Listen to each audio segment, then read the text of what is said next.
Bienvenidas a Auténticas, un podcast de educación, desde la mirada de nuestra experiencia, después de una apasionante vida docente.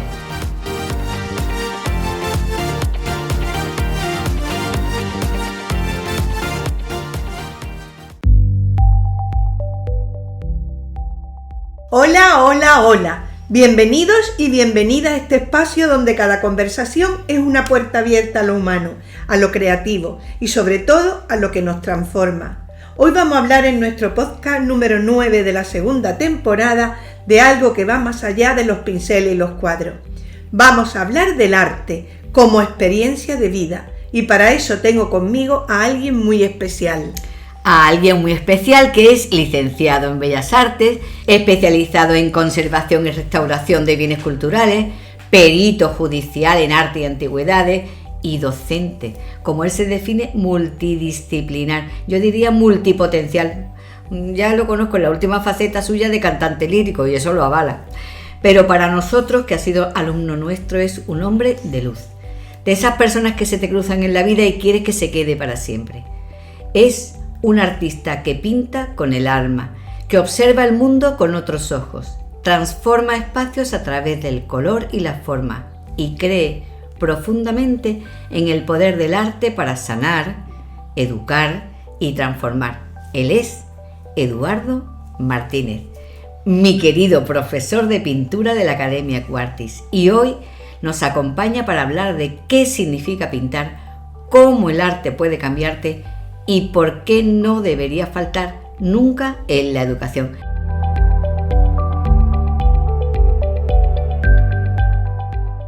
Eduardo, qué gusto tenerte aquí. Muy buenas tardes. Encantado por mi parte de estar con este grupo maravilloso. Pues empezamos. Eduardo, vamos al grano. Para ti, ¿qué es pintar? Pero no desde lo técnico, sino desde lo más personal.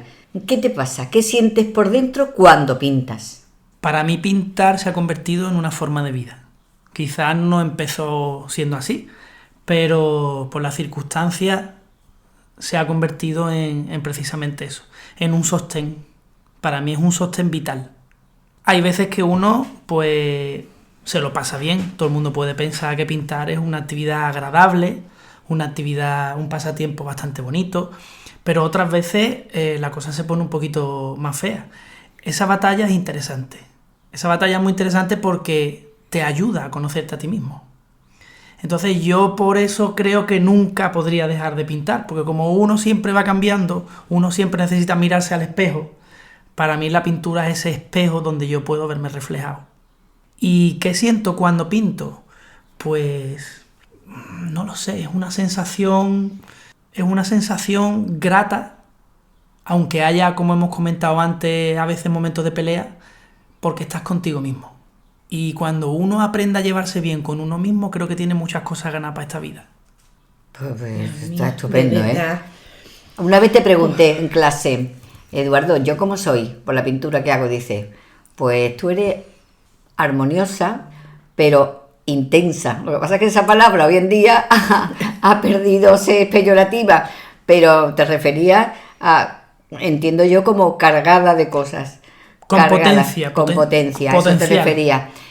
Eso, exponencial. Es decir, eso tú misma, a través de la pintura, eres capaz de reconocerte, eso es verdad. Claro, incluso podemos llegar a equilibrarnos. Hay momentos de desequilibrio, donde uno no puede estar bien consigo mismo porque ha pasado a lo mejor algo externo que le condiciona. La pintura puede llegar a ajustarte. Y ya aquí estamos hablando del valor que tiene, en este caso, la pintura, y creo que la conversación me da la sensación que nos va a ir llevando a sitios muy parecidos a este del que estamos hablando. A ver, hijo, ¿siempre supiste que lo tuyo era el arte? ¿O fue algo que te encontró por el camino? ¿Lo descubriste con el tiempo? Es que la palabra siempre ahí es un poco extraña, porque es que desde cuando yo empecé con 10, 11 años. Sí, antes, que nos regalaba angelitos. Angelitos, los tengo yo guardado, pintadito. Entonces la palabra siempre, pues para mí que eso es casi siempre, porque en esos 10... Mira, yo pienso que en esos 10 primeros años de vida es cuando los jóvenes que de verdad van a sentir pasión por algo, es cuando lo descubren. Esos 10 primeros años son fundamentales para la formación de la persona como individuo, pero ahí es cuando empezamos a despertar al mundo, a los intereses, a las curiosidades. Un niño que descubre entre los 10 y 12 años, o 10 y 13 años, quizás ahora un poquito más, descubre algo que verdaderamente le impacta, le llena, posiblemente haga de eso su vida, su futuro o su profesión. Entonces a mí en mi caso me pasó. Yo recuerdo, yo tenía claro lo que quería hacer por lo que sentía, pero muchos compañeros no lo tuvieron claro ni muchísimos años después. Entonces desde siempre, pues si entendemos ese siempre como más o menos esa edad, sí, yo tenía claro que me quería dedicar a esto. Y cuéntame, ¿tú crees que cualquier persona puede pintar o hay que tener un don, es necesario ese don? Por supuesto que sí, cualquier persona.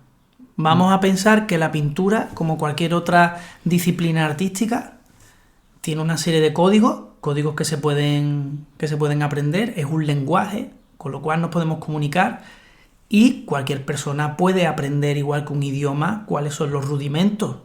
Los aprende y luego los lleva a la práctica y le dedica horas. Como imaginemos las horas que dedica un músico para poder manejar un instrumento. Entonces, es verdad que si cuentas con cierta habilidad, no lo llamemos don, habilidad, por una serie de circunstancias que la naturaleza te dé, pues lo vas a tener un poco más fácil. Pero ahora le voy aquí una pregunta. Ustedes que habéis sido docentes, ¿qué es más importante, el don o el tesón? Yo pienso que la constancia, que es el tesón, claro que sí. El tesón. Que no tienen por qué ir separados. Es decir, que un don con tesón ya es el cóctel perfecto. Pero el constante, el que tiene tesón, ese llega a lo que quiere. Claro. Nosotros hemos estado rodeados de muchos niños, claro, y hay muchísimos niños inteligentes, pero que no son constantes, no son capaces de ponerse en un sitio definido.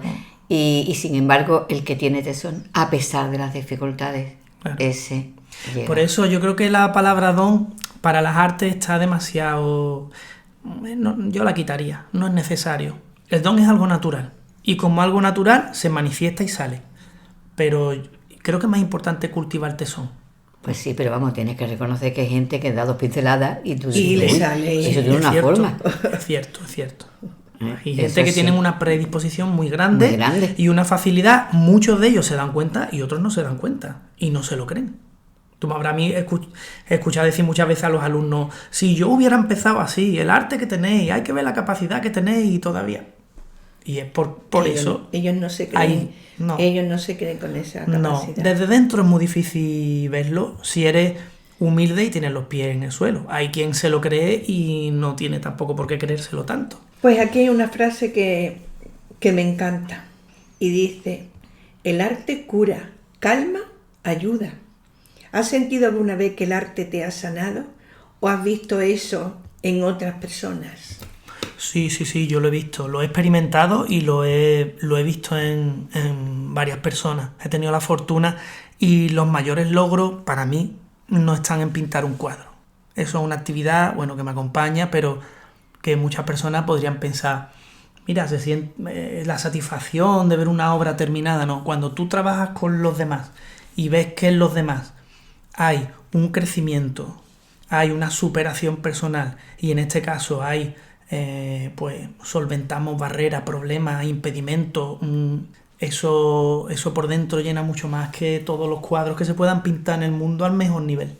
Hasta ese punto. Sí, totalmente. Me acuerdo de una frase muy interesante de la poetisa Safo que decía, no hay lugar para la tristeza en una casa que sirve de museo. Entonces rodeémonos de arte, utilicemos el lenguaje para llegar de la tristeza. Exactamente. Para salir de ella. Por ejemplo, hay personas que necesitan un refuerzo de autoestima o necesitan sentirse en un sitio respecto a su entorno, respecto al colectivo en el que se mueven. Entonces la pintura puede dar todos esos espacios. Incluso un espacio más introspectivo, porque hay gente que está tan en la calle, tan metido en sociedad, que también necesitamos ese rato de soledad sonora o silenciosa. De soledad sonora. ¿No? Entonces eso también es importante. La pintura te puede recoger o te puede expandir. Muy bien, estoy aprendiendo. Hablamos de pintura, hablamos de arte, ¿no? Sí, de arte, Sí, de arte. sí, claro. ¿Y qué pasa dentro de alguien cuando se atreve a creer algo, cuando se expresa a través del arte? Bueno, sí, hablamos de arte. Antes retomo un poco la pregunta que me hiciste anteriormente, antes de darle respuesta o intentar darle respuesta a esta, y es que todo el mundo puede estar capacitado para hacer pintura, para desarrollar una disciplina artística, sí. Lo que sí es cierto que es muy difícil hacer arte con mayúsculas. Claro, sí. Hay muy pocas personas conscientes y capaces de hacer arte con mayúsculas. Y eso yo creo también que tiene que pasar mucho tiempo, el tiempo tiene que hacer su criba para darnos cuenta verdaderamente de todo lo que estamos viendo hoy en el mercado artístico, que es lo que nos va a definir a nosotros, a los de hoy presentes, como esa obra de arte que nos define a nosotros como situación que ha tenido lugar en un momento concreto de la historia. De la misma manera que Velázquez o Murillo define el barroco, pues a ver esos artistas que nos terminan por retratar, ¿no?, a la sociedad a la sociedad del siglo XXI. Del siglo XXI. Entonces, bueno, la palabra arte creo que es demasiado grande y no depende tanto de nosotros.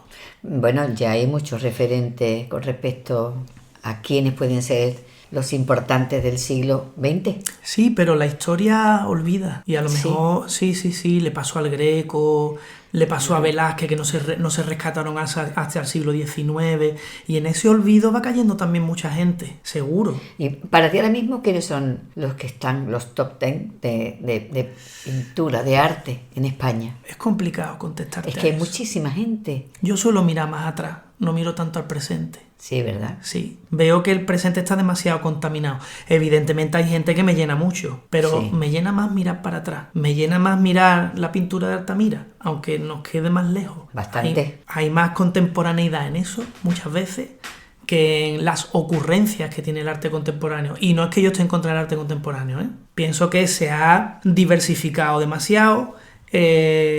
La crítica se ha vuelto demasiado condescendiente porque hay por detrás un mercantilismo muy grande, Claro. hay marcas.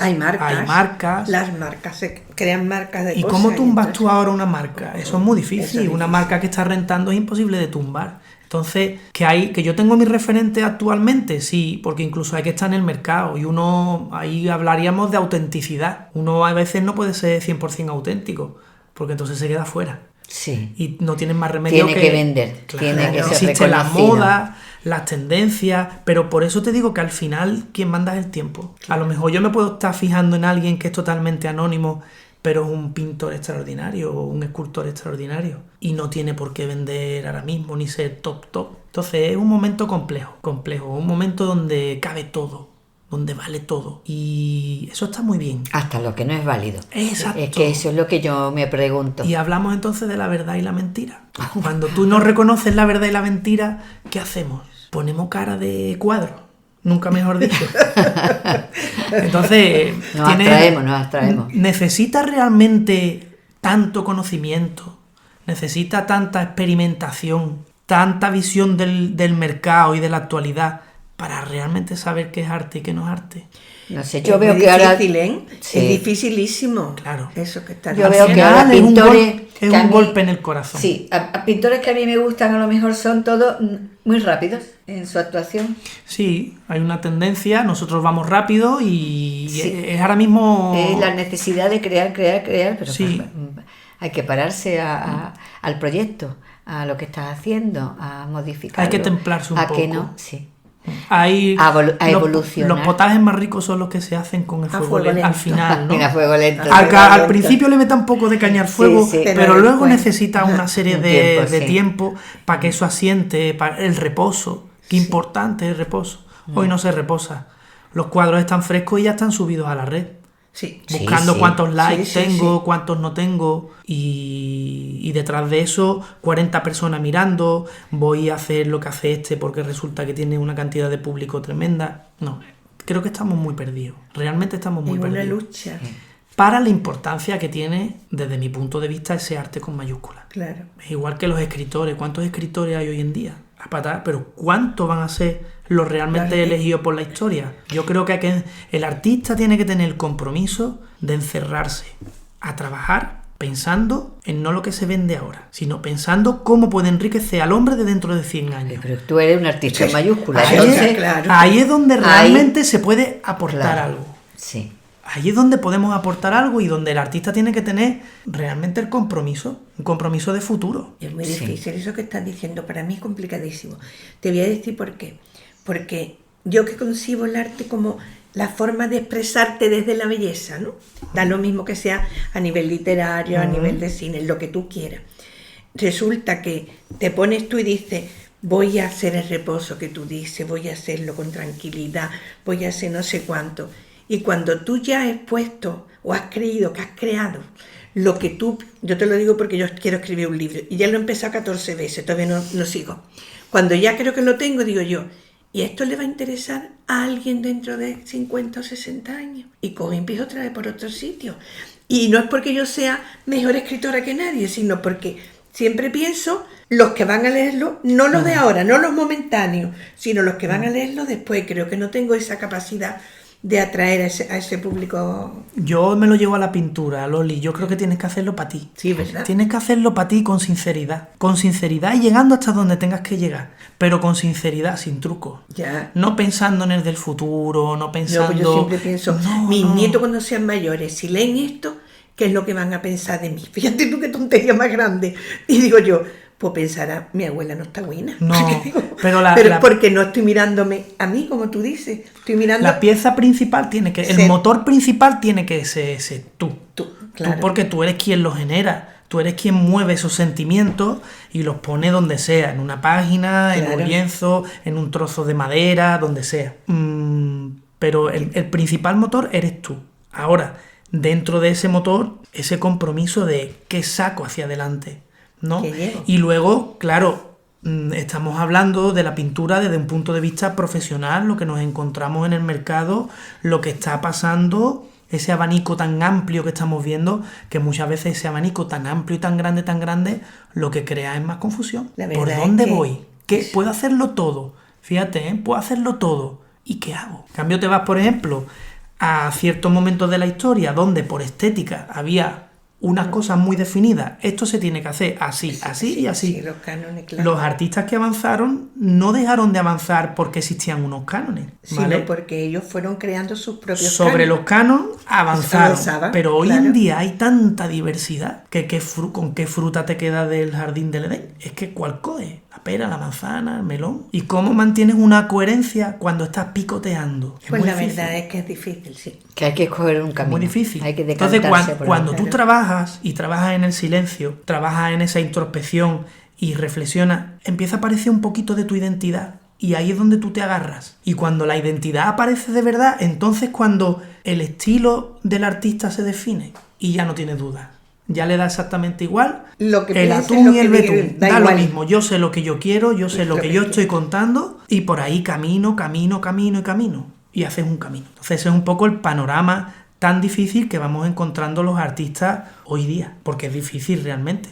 Hombre, ya lo creo. ¿Vale? Vas agarrándote un poco en humo, porque evidentemente no se pinta por placer, se pinta también para vivir. Pues no tienes más remedio que ir adaptándote a los gustos de la gente, a lo que el mercado va marcando, pero realmente te desvirtúas, pierdes ese punto de originalidad y de autenticidad que creo que el artista debe de tener siempre. Van Gogh lo tuvo, él sabía lo que quería hacer y supo que no vendería nada, pero él tenía clarísimo, en cartas a Teo lo manifiesta su hermano, que él estaba pintando para el hombre del futuro. El Greco es otro ejemplo brutal en esto. Se aparta por completo, aunque tiene una razón de ser, pero se aparta por completo de lo que es la moda del momento y se convierte en un artista único. Estamos escuchando Auténticas. Eduardo, a mí personalmente me llama mucho la atención toda esa manifestación artística que hay hoy, por ejemplo, nada más que Arco, ¿no?, en Madrid, y esa cantidad de obras que algunas veces son reivindicativas, y esas sí las entiendo, pero es que hay otro montón de obras que yo no sabría catalogarlas de nada. Y pasó un caso curioso que es conocido y es: ¿cuánto cree usted que este cuadro podría valer? Y dijeron una suma, no sé cuánto. Le había pintado un chiquillo en el colegio, en el aula. O sea que Y no es que el chiquillo pintara, estamos hablando de... lo metieron allí a ver qué es lo que pensaba y qué es lo que sabía la gente. Entonces, es que verdaderamente sabemos muy poco, o mejor dicho, yo no sé nada. O sea, yo sé lo que me gusta, pero luego no sé valorar. Pues ya sabes todo. Sí, pero tendría que tener una formación para ver esa pincelada, ese volumen, ese contraste que tú ves en las obras o en los personajes o en los objetos que se pintan. Yo es que no, de verdad que es que no sé para dónde dirigirme. Esa desorientación es normal. Y lo que pasa a nuestro alrededor muchas veces nos desorienta más. Pero durante mucho tiempo se ha estado intentando definir qué es el arte y nadie se ha puesto realmente de acuerdo en hacer una definición que englobe todo lo que todos podemos pensar que es arte. Hubo alguien que dijo: arte es lo que tú robarías de un museo si entras. ¿Qué te llevarías a tu casa? Eso suma el gusto, la corazonada, muchas cosas. Entonces, no hace falta ser ningún erudito para tú sentir que estás delante de algo grande y de algo importante. Ni tampoco para, evidentemente, lo primero que haces es que tú sientes que te gusta. Pero aunque no te guste, tú también te puedes posicionar y decir: uy, aquí está pasando algo. Esta pieza tiene un magnetismo, o está contando, o representa. Y la gente, por el nivel cultural que tenemos, que en general es medio alto, en general, todo el mundo tiene capacidad para poder posicionarse delante de una obra de arte. ¿Qué es lo que pasa? Que como su propio nombre indica, estamos hablando de ferias. Son ferias. Claro. Entonces, tenemos que ver el plátano colgado en la pared con una cinta americana. Y tenemos que hacer poesía del plátano. Y todo eso está muy bien que pase. ¿Por qué? Porque en el arte hay que ir rompiendo siempre el extremo que va por arriba. Porque este extremo es el que va empujando todo el hilo histórico, todo el hilo del tiempo. Entonces es verdad que hay que poner el plátano. Hay que poner el plátano con el velcro en la pared y hay que hablar del plátano. Luego va a venir el tiempo y va a poner cada uno en su sitio. No estoy diciendo con esto que el plátano no sea una obra de arte, no juzgo. Pero sí es verdad que el arte tampoco puede estar ceñido. No puede tener un corsé puesto. No puede estar limitado. Un paréntesis. Entonces, porque realmente todo tiende a limitarse. Y el artista tiene la posibilidad de ir rompiendo el límite. Entonces aparecerá el plátano, aparecerá el velcro y aparecerá el multimillonario que termina pegándose la chulería de compro el plátano y ahora encima me lo como. Y voy a decir una cosa que es un poco escabrosa, pero de la misma manera que existió la mierda enlatada del artista, lo mismo hay que coger y enlatar la mierda del coleccionista después de comerse el plátano. Y con esto estoy haciendo arte, ¿me entiendes? O arte no. Vamos a dejar las cosas claras, rompiendo fronteras. Eso digo yo. Porque... Eso sí, claro. Entonces, hay que romper fronteras como lenguaje, que es el arte, ¿vale? Pero entiendo que a veces es muy complicado tener un juicio crítico lo suficientemente fundamentado para decir esto vale o esto no vale. Es más fácil decir esto me vale o esto no me vale. Metemos el me. Y ahí ya, nos quitamos... Como individuo. Claro, me gusta, no me gusta. Al final es lo que hace un crítico. Lo que pasa es que el crítico de arte tiene muchísima información y te justifica para que tú no dudes. Claro. Pero mucha justificación está hecha porque conviene. No porque sean reales. Porque conviene, porque le conviene al mercado, le conviene... Oye, ¿qué es lo que pasa? Que dentro de ese cajón desastre, lo que es bueno se confunde con lo que es malo. Y lo que es malo se confunde con lo que es bueno. Entonces volvemos a la misma historia. ¿Cómo reconocemos dentro de esta disciplina la verdad y la mentira? Porque con el arte del pasado no tenemos dudas. Viene apostillado en los libros. Sí. ¿Quién cuestiona que Murillo era mal pintor? Nadie lo cuestiona porque, primero, porque se ponen delante un cuadro de Murillo y se quedan con las patas colgando. Ahí. Sí, señor. Y luego, por otro lado, hay tanto que a poco que lea y a poco que documente y tal, dice tú, maravilloso. Podría haber cogido un pintor expresionista o un pintor abstracto, en fin, podría haber cogido Murillo, no porque Murillo huela clásico, sino porque realmente no tenemos ninguna duda, claro. ¿Vale? Pero en el siglo XX, en el arte de vanguardia, hay muchísimo arte bueno y hay también muchísimo arte... según la tiranda mal. Y bueno, ya dentro del mundo de la conservación y la restauración te puedo decir que a mis manos llegan cuadros de esos que son del montón. Hay mucha, vamos a llamarlo, hay mucha basura histórica también. La misma basura histórica que podemos estar dejando nosotros. Nadie habla de la basura histórica. Bueno, yo es la primera vez que escucho ese concepto de la basura cosa histórica. nunca. Sí. Basura Bueno, cósmica, basura espacial, pero histórica. sí. Desde mi punto de vista yo lo experimento. Hay personas que me pagan por las restauraciones más de lo que el cuadro en sí vale. Y se puede valorar desde muchos puntos de vista. Desde el punto de vista técnico, material, mercantil. Y te das cuenta de que no todo lo que se hizo... Y el que va a arreglar una obra sabe el valor que tiene esa obra. Porque si le dice... El que va a restaurarla. El que va a restaurar... Sabe el valor que tiene la obra cuando te pones a restaurar, ¿no? Te pones a ver... Bueno, hay de todo. Hay quien quien admite la sugerencia de esto no te merece la pena restaurarlo. Eso. Y hay quien a lo mejor dice, no, pero es que era el cuadro de mamá. Bueno, claro. Ya está claro. Y entonces tiene otro tipo de valor. Otro tipo de valor, el valor sentimental. No es que a mí me gusta, no es que ha estado en mi casa toda la vida, no es que yo recuerdo a mi abuela sentada debajo de la butaca con el cuadro. Entonces ahí hay otro tipo de valor. Pero eso es un melón muy grande cuando lo abres, porque ya te digo que yo cada vez me siento, como tú decías, más desorientada. Sí, pero no hay que desorientar. ¿Qué te gusta? ¿Qué no te gusta? ¿Qué yo veo sientes? Yo veo que hoy hay muchos cuadros que a mí me llega, porque a mí me gusta el color, a mí me llega. Pero luego yo cuando veo cómo lo han pintado y demás, digo, es que no tiene dónde apoyarse. Hoy en día hay instalaciones que son una maravilla recorrerlas. Y a lo mejor estamos más cerca de eso que de un arte que es mucho más pasado. Lo que pasa es que sí es verdad que antes hemos hablado de dibujar ese límite del corset que va haciendo que la historia avance. Tenemos que abrir los sentidos y realmente aprender a experimentar con ellos. Porque muchas veces entramos en una habitación que está llena de hilos de colores, en un museo, que no entendemos qué es lo que es eso, que necesitamos una audioguía y realmente lo único que hay que hacer es, a lo mejor, pasear por ahí como el que pasea por un bosque y decir qué sensación es la que yo estoy experimentando por la luz, los colores, el espacio, al pasar por aquí. Entonces vamos del tirón diciendo, uy, esto no me vale porque son simplemente hilos de colores colgados en una... No necesariamente, es lo que tú dices, claro. No necesariamente. Entonces tienes que encontrar el valor en tu reflexión, el valor de las cosas y ver qué te aportas, porque si a ti te aporta algo, habrá alguien a la otra persona a la que también le aporte y ya por eso habrá merecido la pena. Dos personas que piensen lo mismo de una obra, di tú que la obra está totalmente muerta. Yo cuando veo un cuadro o una escultura pienso, ¿qué historia me quiere contar? ¿Qué historia cuenta? Para encontrar un sentido, porque hay veces que no. Lo que pasa es verdad que ahora hay mucha abstracción, mucho cuadro abstracto, mucho color, y no sé cómo interpretar eso, porque sí, pero te cansas de ver también esa abstracción, esas manchas que hay mucho arte decorativo.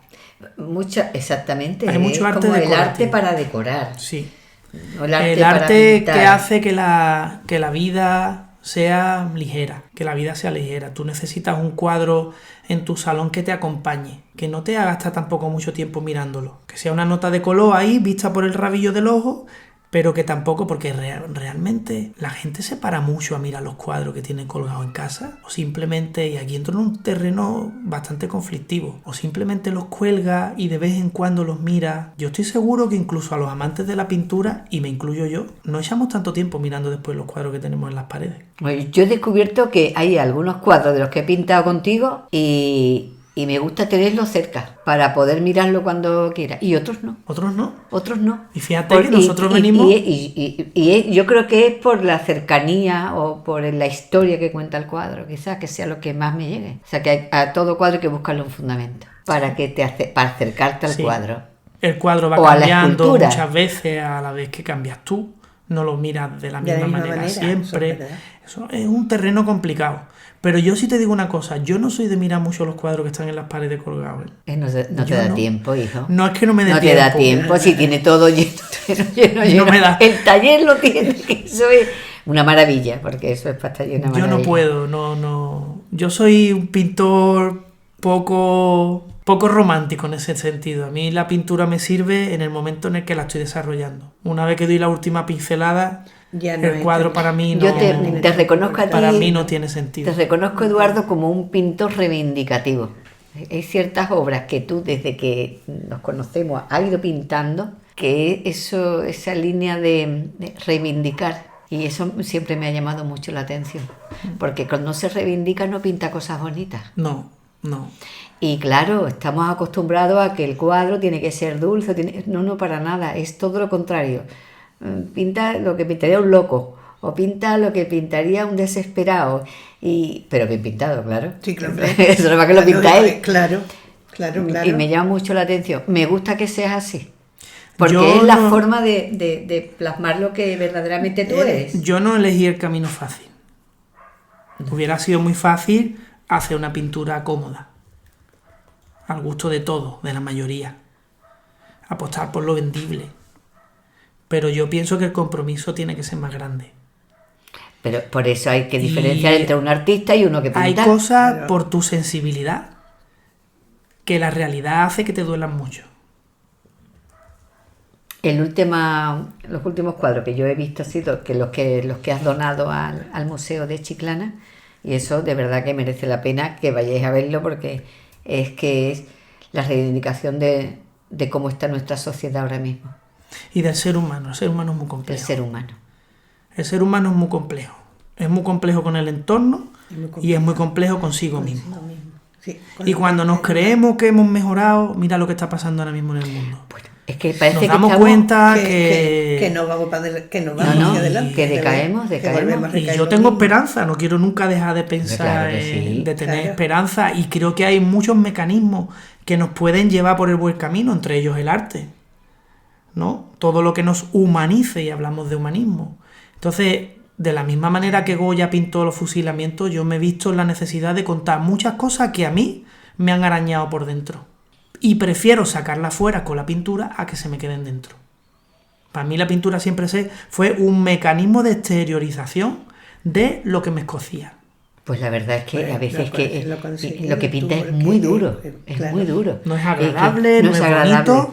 No es agradable. Pero- Hay uno de los cuadros que a mí me llama mucho la atención, que es un cuadro de Caperucita Roja, que los ojos de esa niña es que lo dice todo. Y representa el miedo que tenemos todas las madres ahora al lobo. Fíjate, Caperucita es un héroe, es nuestro héroe. De niños. Caperucita es- Sí. Ha sido un desde pequeño héroe todo el mundo para quiere- todo, y se todo el enfrenta al mundo lobo y quiere- salva a la abuela y Mm. pa. Caperucita tuvo miedo también. Entonces yo en ese cuadro la pinto con sus miedos. Pero a flor de piel. que ese miedo para mí me posiciona en el momento. O sea, que no es la Caperucita de cuando éramos pequeños. No, que va, no, que no, va, no, es la es nuestra vida Caperucita. real. Nuestra La Caperucita ha Caperucita de seguido la vida- creciendo con nosotros. de la vida real. La niña de ese cuento La ha crecido con nosotros. La atemorizada. Y la verdad que por esos ojos es que podría escribir el cuento. O inventarme un cuento de lo que son capaces de transmitir el terror para mí que transmite. A veces es duro, ¿eh? Estar tanto tiempo delante de un cuadro así. Sí. Piensa que es cuelgar los pinceles y me voy a jugar con mi hija. Claro. Entonces, a veces era complicado.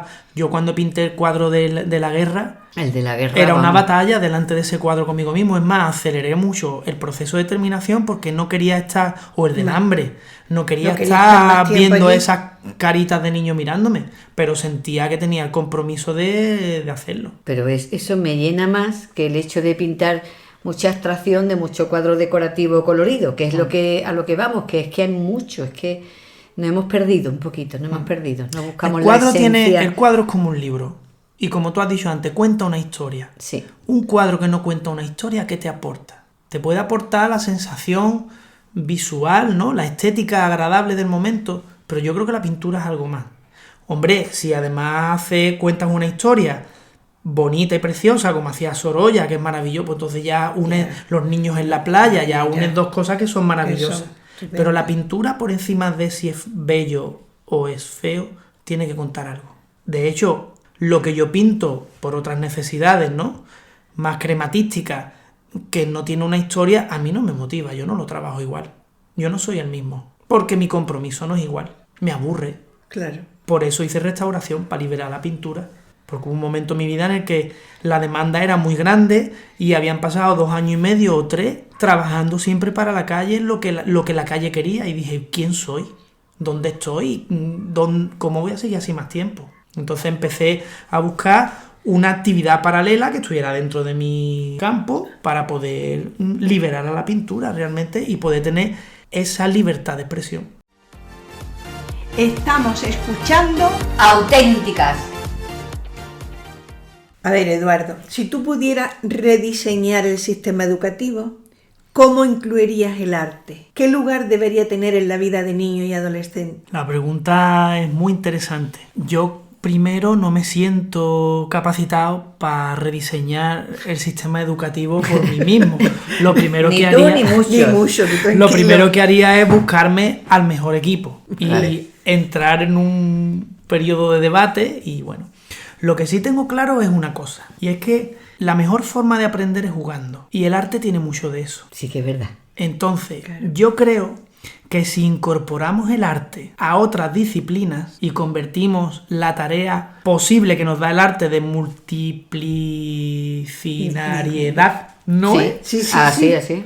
Me ha costado un poquito, pero Sí, me ha salido. disciplinariedad. Entonces, si podemos incorporar esa idea a otras áreas a través del arte, creo que saldría todo ganando. ¿Qué pasaría si pudiéramos ver qué hay de matemáticas en el arte? Qué bueno, es verdad. Por ejemplo, o vamos a estudiar, yo qué sé, biología a través de los cuadernos de botánica que hizo las primeras exploradoras femeninas que llegaron a América. Y vamos a y venga, chicos, haceros vosotros también vuestros blogs. Venga, vamos a intentar que dibuje mejor, Que mejor. Y el dibuje, que... claro, yo creo que que dibujen tendría, las al plantas. final, asimilarían el conocimiento de una forma más lúdica directa. y Más directa. Eso se queda dentro, para siempre. Entonces Qué yo bueno. intentaría incorporar el arte al resto de la disciplina como pegamento. En verdad eso se intenta siempre a través de los proyectos, a través de los criterios, a través de la Sí, situación de pero cada aprendizaje. vez la educación plástica, por ejemplo, y esa es la Se segunda está parte de la perdiendo. tienen menos cabida. Sí. Yo cuando me viene alguna madre allí para que le dé clase a su hijo, tal, hay madre o padre, ¿no? Vienen muy esperanzados muchas veces de que sus hijos sean algo. Y yo siempre les digo, da igual. Pero lo importante es que en el momento en el que ellos como arbolitos están echando las primeras hojas, tengan esto, porque su sensibilidad, la manera con la que van a entender el mundo, porque el arte, lo bonito que tiene es que como vuelvo a lo primero que hablamos, como te posiciona, sabes el lugar que tú ocupas en tu entorno, te ayuda a ver el mundo de una manera. Entonces esa sensibilidad que se desarrolla si tú lo practicas y si tú lo educas, en un niño es algo fundamental. Un niño que tenga sensibilidad ante una puesta de sol y una caída de la tarde y se quede embobado, pues probablemente va a mirar a su chica el día de mañana con los mismos ojos. Y seguro que se piensa dos veces darle un trompazo al compañero. Nos hace más amables. Más humano. Así que yo creo que en niños y adolescentes, y en adolescentes también, lo que pasa es que los adolescentes cada vez tienen menos tiempo. Están colmados de estudios, de tareas, De imágenes. Yo noto además que ahí hay un salto, bueno, y ese tema es... ahí hay un salto. Los niños a partir de los 12, 13 años dejan de asistir a sus clases de dibujo, a sus extraescolares, porque tienen otras prioridades y si aguantan ahí ya fenomenal. Pero hay otros intereses en la familia, en la mayoría de las familias, ¿no? El inglés, muchas cosas. Y no con ello digo que no haga falta estudiar inglés, pero vamos, vista cómo van las cosas, yo estoy seguro que el año que viene tenemos todo un aparatito en la oreja y con la IA estamos hablando en 5 idiomas distintos y escuchándonos entre nosotros. Que hay que saber Que inglés, sí. y, Que por sí. supuesto.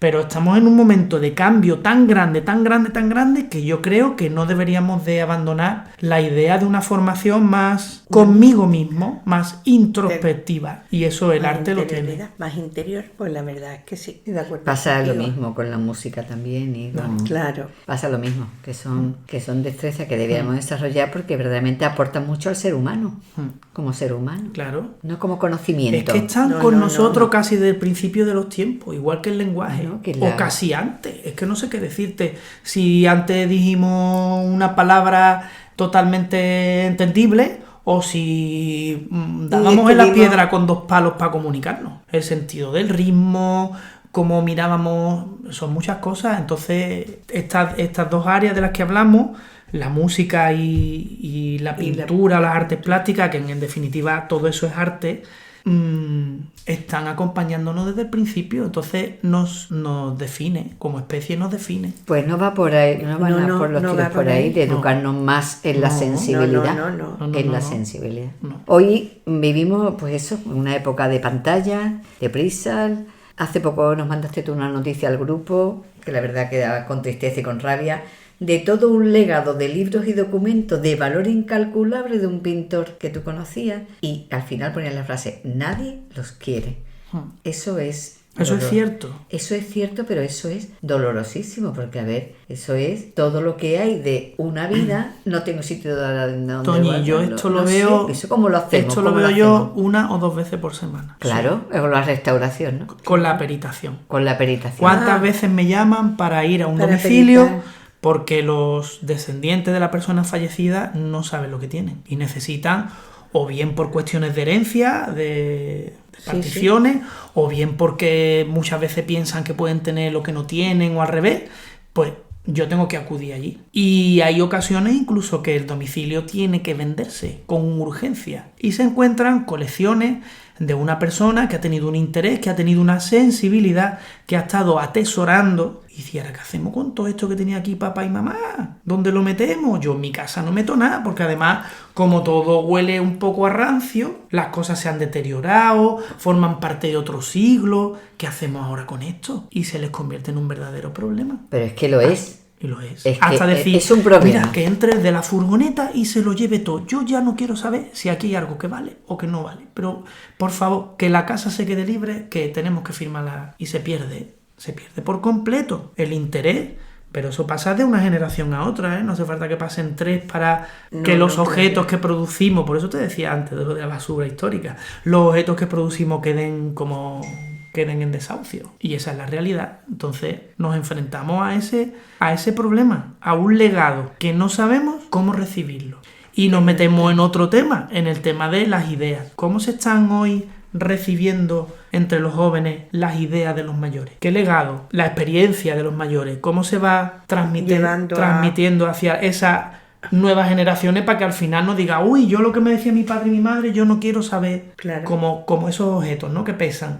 Se pierden. Yo no sé, porque mi experiencia es conmigo.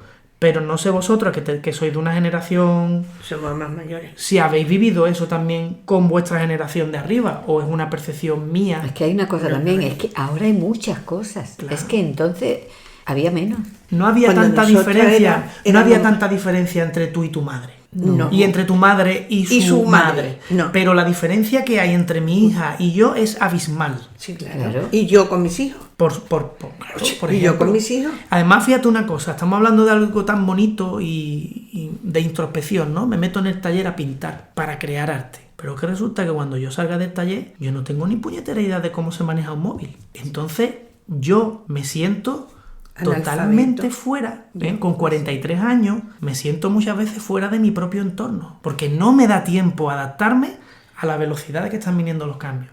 Porque mi profesión, que es esto que estamos hablando, es de tranquilidad, ¿vale? Es de buscar una idea, de sumergirte y permitirte el lujo de buscar una idea, que a lo mejor hoy en día es que no nos lo podríamos permitir. Yo cuando llego a la realidad me encuentro desactualizado. Entonces, no me desactualizo respecto a mí y mi entorno, que ya es un problema. Es que me encuentro desactualizado, más importante, con respecto a mi hija. Entonces ya mi lenguaje no es el mismo que ella maneja. Entonces, ¿qué está pasando aquí? ¿Cómo reciben ellos nuestro legado? Esa es una inquietud, ¿no?, que me lleva a pensar... ¿Y tú que eres consciente de ello?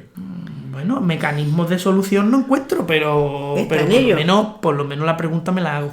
Claro, y estarás en ello, porque de esa forma sí se puede. Para cerrar ya, ¿qué le dirías tú a un chaval, una chavala que le gusta dibujar, pintar, crear, pero que le dicen: pero si eso no sirve para nada, eso no tiene salida? ¿Qué le diría? Un consejo sincero para esa persona. Que escuche su corazón. Que la respuesta. Que la verdad está ahí dentro. Toda la verdad, absolutamente de todo, se encuentra dentro del corazón de cada uno.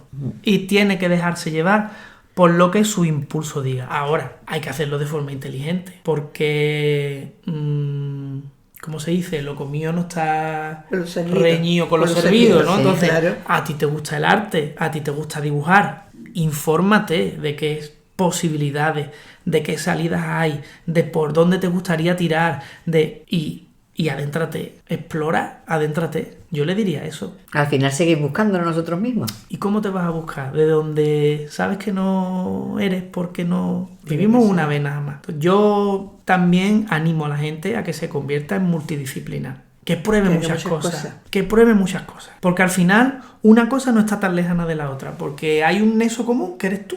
Pero Eduardo, sí, es que también eso depende, porque tú pruebas muchas cosas, pero es que, bueno, lo mismo me escribo un libro de poesía, lo mismo me escribo un libro, una novela, es que todo está bien, lo mismo pinta, lo mismo hace escultura, lo mismo restaura, que perita, es que no hay nada. Y lo mismo soy igual de malo en todo, no, pero lo mismo cocina, es que hace muchísimas cosas que yo no sé. Pero da igual. Es una creatividad. Es una forma de andar, y no importa si en el fondo está bien o está mal, el objetivo es otro. El objetivo eres tú contigo mismo. Y ya está. Estar bien contigo mismo, eso es verdad. Y ya está. Y hoy tenemos una ciudad, que también es una cosa que debemos de hablar, donde la cultura se mueve por la política. Uh-huh. No hay cultura. Y a ser posible, y entonces, es mejor que cultura que haya eventos. ¿Qué es lo que pasa? Que nos estamos perdiendo muchas cosas. Entonces tú tienes que entretenerte, tienes que buscarte tu propio mundo. No tenemos aquí en nuestro entorno unas ciudades lo bastantemente equipadas culturalmente como para satisfacer las inquietudes de muchas personas. Y las personas nos vamos acomodando. Pues no hay exposiciones, pues no. Pues las conferencias es lo mismo de siempre, sí. Y te vas aislando, te vas retrayendo, te vas quedando en casa y la casa de uno es el reino. Entonces dices tú, bueno, pues si Mahoma no va a la montaña, pues la montaña me la traigo yo con Mahoma, pues a casa. ¿Y en casa qué puedo hacer? Pues leer, escuchar música, ver qué han hecho otras personas a lo largo de la historia. Y bueno, y ahí aparecen las inquietudes. Te planteas un reto, bueno, y yo seré capaz de hacer esto, seré capaz de llegar al final. Y ese motorcito del que yo te hablaba, que al final es algo que haces tú para ti, Loli. Que es para mí. Eso es lo que te mantiene chispeante en esto. Y creo que no hay otra fórmula, ¿eh? No, te has visto que no. Es algo conmigo misma. Es contigo. Conmigo misma. De todas formas, te arrebato de ello porque tú eres un gran artista en todo lo que haces, y es verdad. Yo tengo mucho tesón. No, pues sí. Soy muy cabezón. Sí. Y me da por algo y voy a por ello. Pero porque es una batalla que tengo yo conmigo, de inténtalo, es un reto. Yo siento el reto. Pues eso es, se sienta el reto y vas a por ello. Pues eso ya es tener voluntad. Y la voluntad es lo más importante para hacer las cosas. Hombre. Pues Eduardo, hijo, muchísimas gracias de verdad y de corazón. A vosotras, porque para mí ha sido un placer. Mira, es que hablar contigo es como detener el tiempo por un momento y mirar con otros ojos. Bueno, nosotros tenemos mucha suerte porque como te tenemos cerquita. Siempre. De siempre. Nos has recordado que pintar no es solo hacer cuadros, es mirar hacia adentro, es expresar lo que no siempre se puede decir con palabras, es respirar mejor. Ojalá que esta charla sirva para que más personas se acerquen al arte, no solo como espectadores, sino como creadores, aunque sea con un lápiz y un papel. Nos escuchamos en el próximo episodio y recuerda, el arte no es un lujo, es una necesidad.